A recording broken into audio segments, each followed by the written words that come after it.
Hey guys, as I was leaving the gym today, one of my gym crushes was walking in.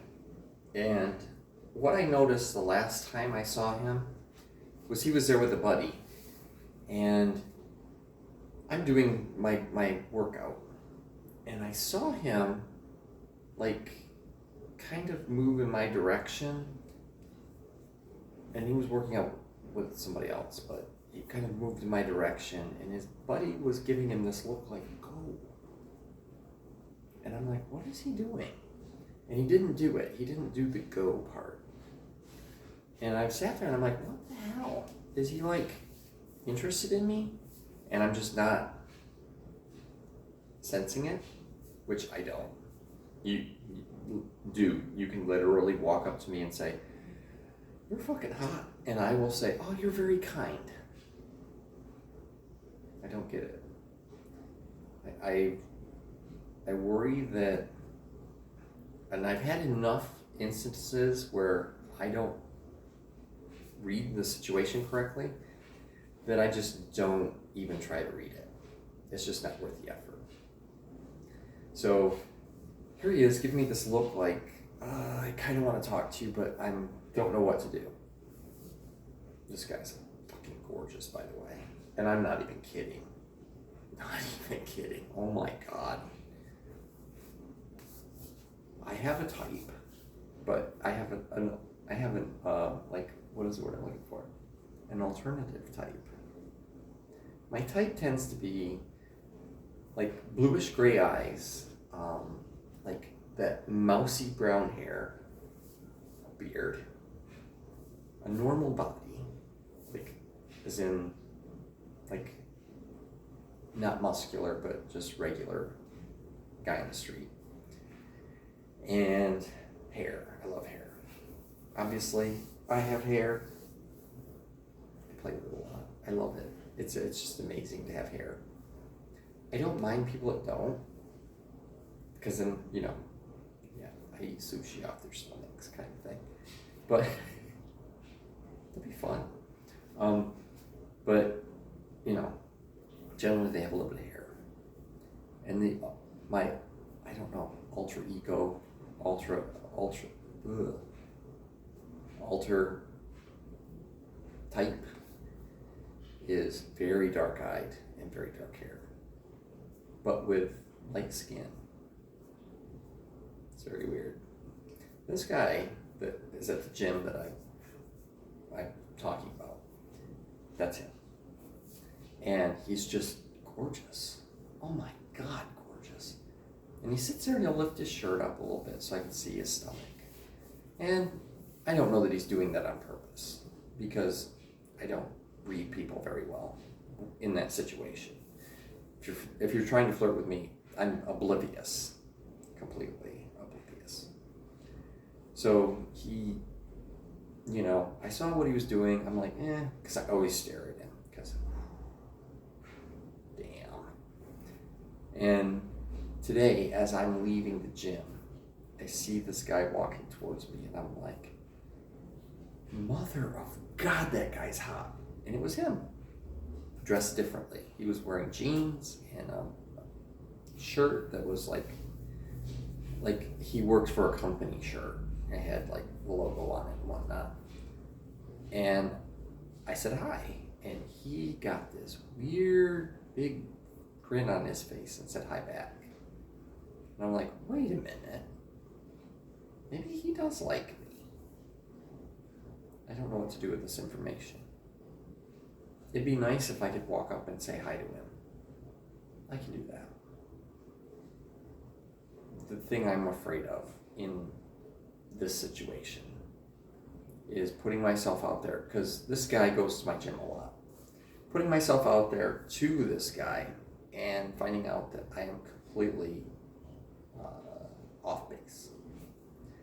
And then I have a wedge between me and my workout place. I don't really need that. Does that mean that I miss out on things? Yes. Am I worried about that? Not really. If I miss out on a guy because I'm being cautious, is that really a bad thing? I think that if I was to, go after a guy and get shot down, which, happens with some regularity.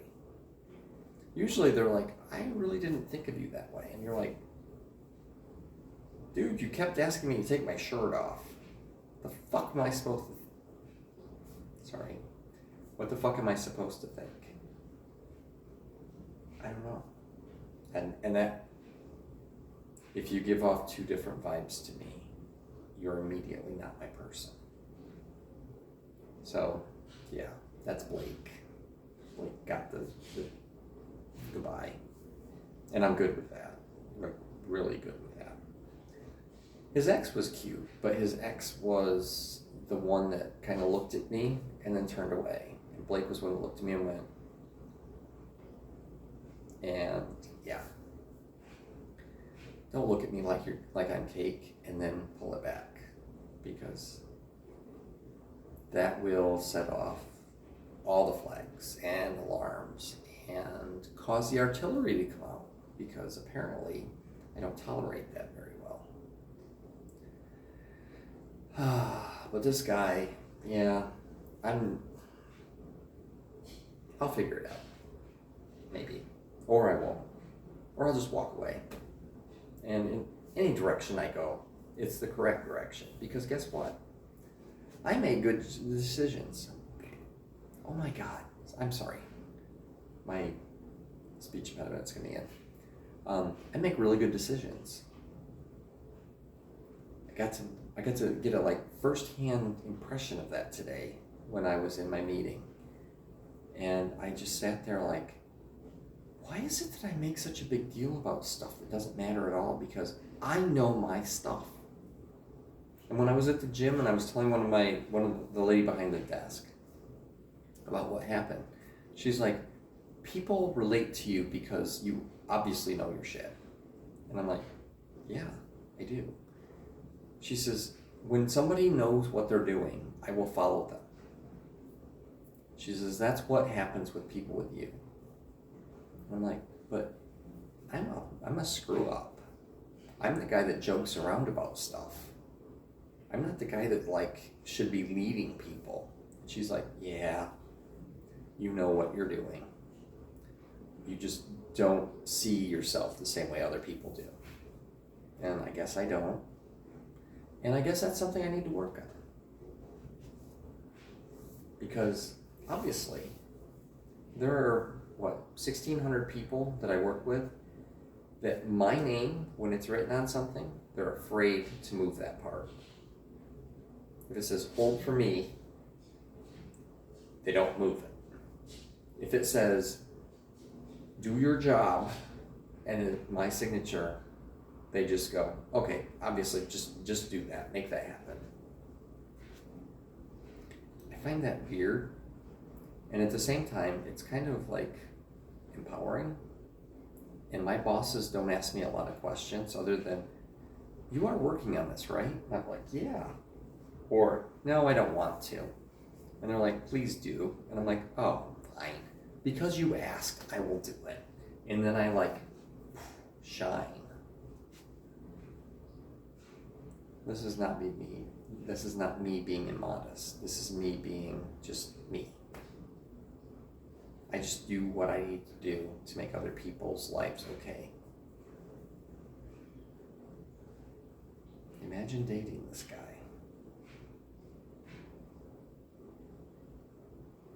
I don't know. So far, it hasn't worked for me. And that's a lie. My first boyfriend and I were together for 11 and a half years. I was single for 3. My ex-boyfriend and I were together for about 4 years. I was single for 3. My ex-husband and I were together for 12 and a half years. And when I listen to music from 2008 to 2020, it brings back that of when we were together and happy. because we were happy for most of those years.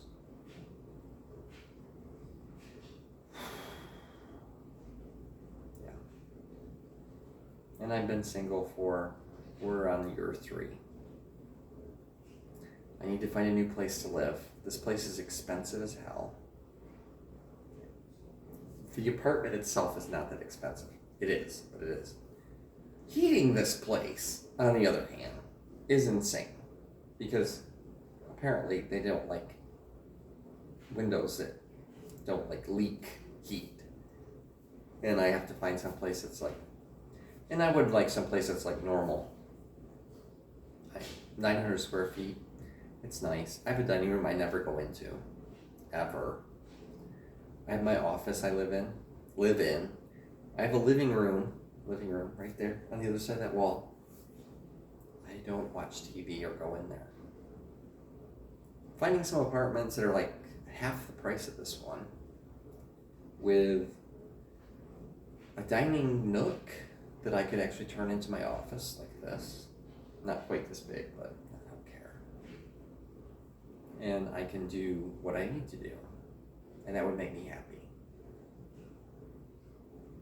I hope. I'm not worried about finding somebody because either my guy is going to come along and go, right there, that guy, he's cool, he's cute. He makes me laugh. Or I'm not. And in any direction I go, I'm not going to die. I haven't yet, apparently. So, we're just going to take what we got, move on, and hope for the best. You guys get to see all the like weird emotional shit that I go through. It's worse than this. I'm not even being open on all of this. I am completely devastated by how people are right now and disappointed in the world and not understanding why I'm going through all of this. And I can see other people creating relationships and doing all this stuff, and I am just kind of sitting here doing nothing.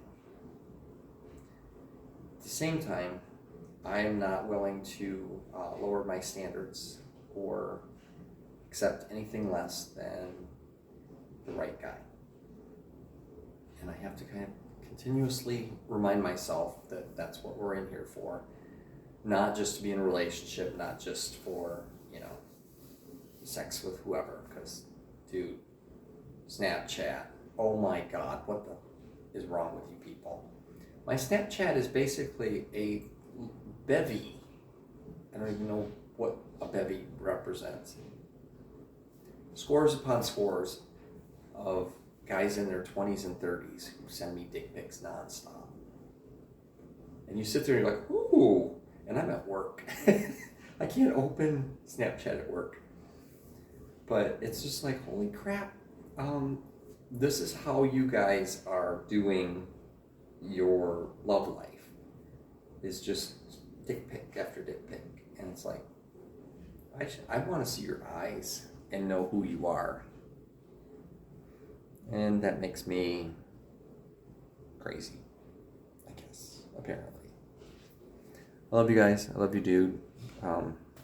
Sorry, this was like a horrific ramble.